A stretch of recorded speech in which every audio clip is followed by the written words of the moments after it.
21वीं सदी में भारत एक बार फिर से अपनी जड़ों की तरफ लौट रहा है। अब आप सोच रहे होंगे कि इस स्टेटमेंट का क्या मतलब है। हम आपको बता देते हैं कि आपके अपने शहर रुड़की में खुलने जा रहा है पहला गुरुकुलम। अब इस गुरुकुलम में क्या शिक्षा प्राप्त होगी, क्या क्या इसका खुलने का उद्देश्य है, ये हम आपको बताएंगे आज के एपिसोड में। नमस्कार, आप देख रहे हैं द न्यूज़ वाला नेटवर्क। मैं हूँ आपके साथ आकांक्षा सिंह।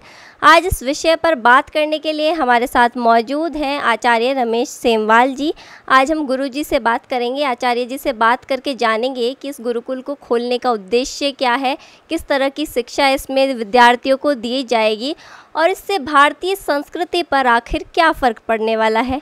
आचार्य जी, बहुत बहुत स्वागत है कार्यक्रम में आपका। हमारे दर्शकों को आप इस विषय पर मार्गदर्शन दीजिए, बताइए गुरुकुलम के बारे में। धन्यवाद आकांक्षा जी और द न्यूज़ नेटवर्क वाला जो आपका चैनल है। आप धर्म, अध्यात्म और राजनीतिक, आर्थिक, सामाजिक गतिविधियां समाज के बीच पहुंचाते हैं, तो आप नारद जी की भूमिका में रहते हैं। आपने बहुत अच्छा कहा, 21वीं शताब्दी में भारत का युवा और भारत के लोग पुनः उसी स्थान पर जा रहे हैं जहां शांति है, जहां ज्ञान है, जहां विज्ञान है, जहाँ चैतन्यता है, जहाँ दिव्यता है, जहाँ सौम्यता है, जहाँ ऋषियों का ज्ञान है, जहाँ आदिगुरु शंकराचार्य जी कहते हैं भज गोविंदम भज मूढ़मते। तो भारतीय दर्शन कहता है कि परमात्मा की ओर चलो, यज्ञ की ओर चलो, वनस्पतियों की ओर चलो, प्रकृति की ओर चलो। तो इसीलिए मेरे मन में ख्याल आया, क्योंकि मैं पिछले 35 वर्षों से धर्म, अध्यात्म, ज्योतिष की ज्ञान गंगा के साथ चल रहा हूँ, भारतीय वेद विज्ञान धर्म दर्शन को लेकर चल रहा हूँ और समाज को नई दिशा देने का काम पिछले 35 वर्षों से भगवान मेरे हाथ से करा रहे हैं सभी लोगों के साथ। तो मेरे मन में कई वर्षों से ख्याल था, क्योंकि जब मैं ज्योति सम्मेलन करता था, क्योंकि मैं 80 से अधिक राष्ट्रीय अंतर्राष्ट्रीय ज्योति सम्मेलन रुड़की क्षेत्र, बद्रीनाथ क्षेत्र, केदारनाथ क्षेत्र, देहरादून और देश के विभिन्न हिस्सों में हम कर चुके हैं। तो देवभूमि पंचांग के माध्यम से, पुस्तकों के माध्यम से तो मैं काम कर ही रहा था, यज्ञ। तो अब हमारे मन में ये ख्याल आया कि क्यों ना हम भारतीय युवाओं को वह चिंतन दें जो ऋषियों का चिंतन है, ज्योतिष, वेद, विज्ञान, जीवन कैसे जीना चाहिए। और जब बहुत बड़ी ये बीमारी कोरोना वायरस आई तो लोग घर में मूढ़मती की तरह जड़मती हो गए, लोग परेशान हो गए, उनके अंदर वो भाव नहीं जागृत हो पाया कि भारतीय ऋषि तो जंगल में मंगल करने वाले हमारे ऋषि थे, तो किस प्रकार हमें जीवन जीना चाहिए। तो हमारा वेद वहाँ क्या कहता है, गीता माता क्या कहती है, गौ माता, गायत्री माता क्या कहती है। तो पुनः हमने सोचा कि वो गुरुकुलम की स्थापना की जाए, जहाँ हम युवाओं को भी, बड़ों को भी, जो भी सीखना चाहता है, कोई जाति बंधन नहीं, कोई धन का बंधन नहीं, सिर्फ ज्ञान का बंधन है कि शिक्षार्थ आइए और भारतीय चेतना, भारतीय जो ज्ञान है, ज्ञान की परंपरा है, ऋषियों का जो ज्ञान है, उसको ले जाइए और जीवन कैसे जीना चाहिए, समाज में भाई भाई का रिश्ता कैसे हो, माता जी के साथ, पिताजी के साथ हमारा व्यवहार कैसा हो, ये श्री रामचरितमानस कहती है, ये गीता माता कहती है। तो किस प्रकार हम जीवन जीना चाहिए। आप सरकारी अफसर बनो, आप अंग्रेजी पढ़ो, आप अमेरिका जाओ, लंदन जाओ, लेकिन भारतीय परंपरा, भारतीय सनातन वैदिक ज्ञान के साथ जाओगे तो शांति भी रहेगी। और simple living and I thinking is my life, यानी सहजता, सरलता के साथ जीवन को सत्य के बोध के साथ, जो आदि गुरु शंकराचार्य जी ने ज्ञान दिया, जो स्वामी विवेकानंद का ज्ञान है, जो चैतन्य महाप्रभु का ज्ञान है, जो ज्योतिष में महर्षि पराशर का, आचार्य वारामिहिर का गौतम ज्ञान है, गौतम ऋषि का, कणाद का जो ज्ञान है, भारद्वाज ऋषि ने विमान का आविष्कार किस प्रकार किया, तुलसी के एक पत्ते के खाने से विटामिन, प्रोटीन किस प्रकार हमें मिलता है, और तुलसी का एक पत्ता एंटीबायोटिक कैसे हो जाता है, शंख बजाने से क्या लाभ होता है, गंगा जल क्यों 100 साल तक खराब नहीं होता, पीपल के पत्ते में ऑक्सीजन किस प्रकार आ सकता है, गौ माता में सूर्य की तो नाड़ी किस प्रकार कार्य करती है। प्रोफेसर जगदीश चंद्र बसु ने किस प्रकार कहा कि शंख से बहुत सारी बीमारियां नष्ट हो जाती हैं, फेफड़ों को वायु मिलती है। तो वही हम यहाँ गुरुकुल में सबको सिखाना चाहते हैं, सबको उस भारत भूमि का जो हमारा ज्ञान है, जो हमारी ऋषियों की परंपरा है, उससे लोग जुड़ें। तो ये गुरुकुल की इसीलिए हमने यहाँ पर स्थापना की है। एक सवाल है कि आप गुरुकुल स्टार्ट करने जा रहे हैं, जैसा कि अभी हमारा मॉडर्न एजुकेशन है उसमें भी ऐसा होता है कि हर कोर्स का एक ड्यूरेशन होता है, अवधि होता है, करिकुलम होता है। तो आपका ये गुरुकुलम क्योंकि 21वीं सदी में खुल रहा है, तो इसका किस तरीके से जो है करिकुलम है, कितने वर्षों का आपका कोर्स रहेगा, ये भी जानकारी दे दीजिए। अभी तो हम बेसिक के साथ साथ सारी नॉलेज बताने का भारतीय विज्ञान का करेंगे, फिर हम उसका करिकुलम जो आपने पूछा है मॉडर्न के हिसाब से हम देंगे।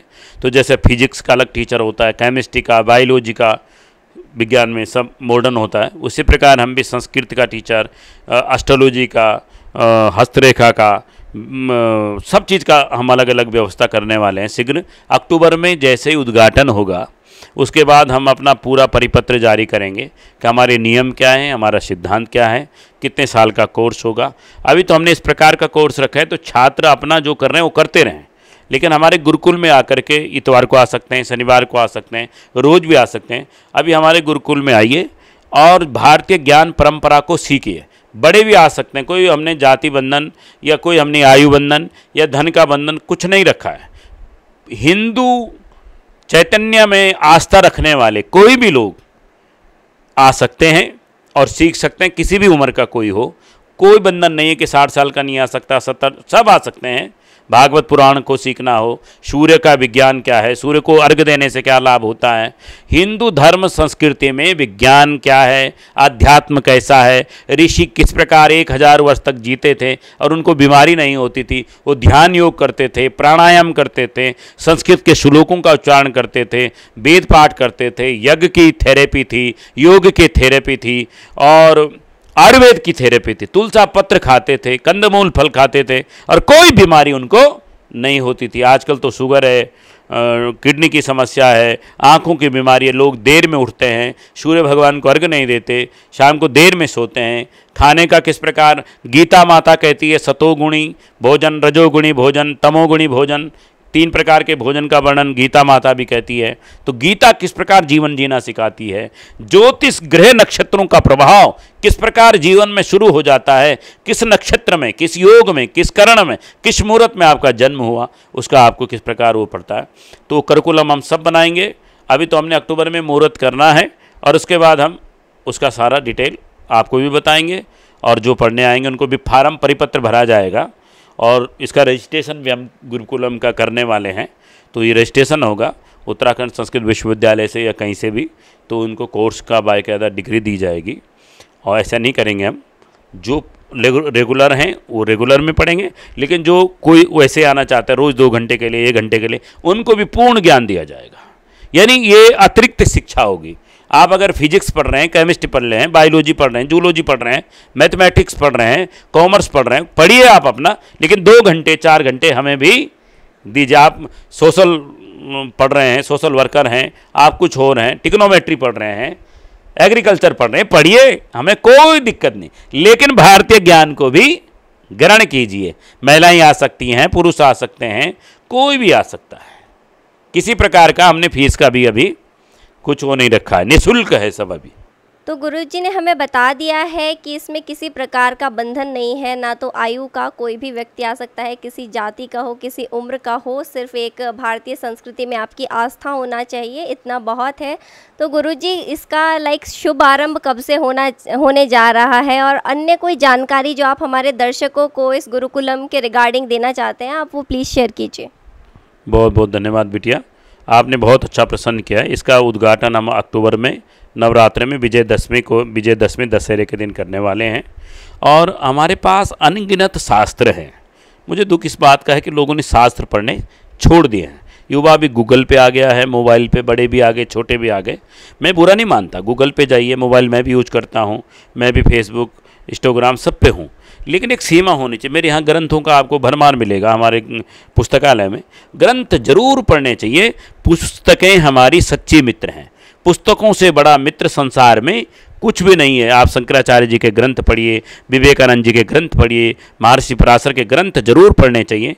अक्टूबर में हमारा ये कार्यक्रम प्रारंभ हो रहा है और उत्तराखंड के माननीय मुख्यमंत्री जी इसका उद्घाटन करेंगे और शंकराचार्य जी, हमारे शंकराचार्य जो मेरे गुरुजी भी हैं, वो आकर के इसका उद्घाटन करेंगे। उत्तराखंड संस्कृत विश्वविद्यालय के कुलपति करेंगे और उत्तराखंड सरकार के स्वास्थ्य मंत्री धन सिंह रावत जी तो विशेष रूप से इस कार्यक्रम में जरूर आएंगे, क्योंकि उन्होंने इसका मुहूर्त भी भूमि पूजन में श्री धन सिंह रावत जी उपस्थित हुए थे, बहुत ही अच्छे मंत्री हैं।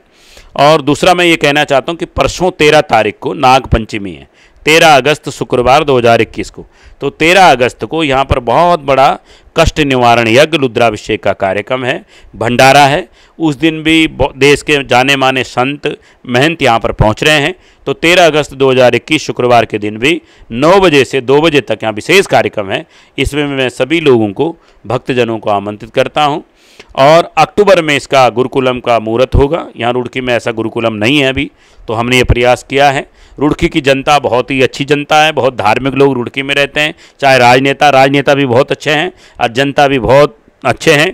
और हमारे अखिलेश गुप्ता जी भी, जिनका ये चैनल है, और आप भी सब लोग जितने एंकर हैं इसमें बहुत अच्छे लोग हैं। मैं सबको आमंत्रित करता हूं कि इस गुरुकुलम में आपका भी सहयोग होना चाहिए। रुड़की में पहली बार गुरुकुलम हुआ और आप सब लोग सहयोग करेंगे। मैं सबका आह्वान करता हूं, रुड़की की महान जनता का आह्वान करता हूं कि इस गुरुकुलम का आप सहयोग करें। अपने बच्चों को भेजिए, युवाओं को नई शिक्षा किस प्रकार हम दें।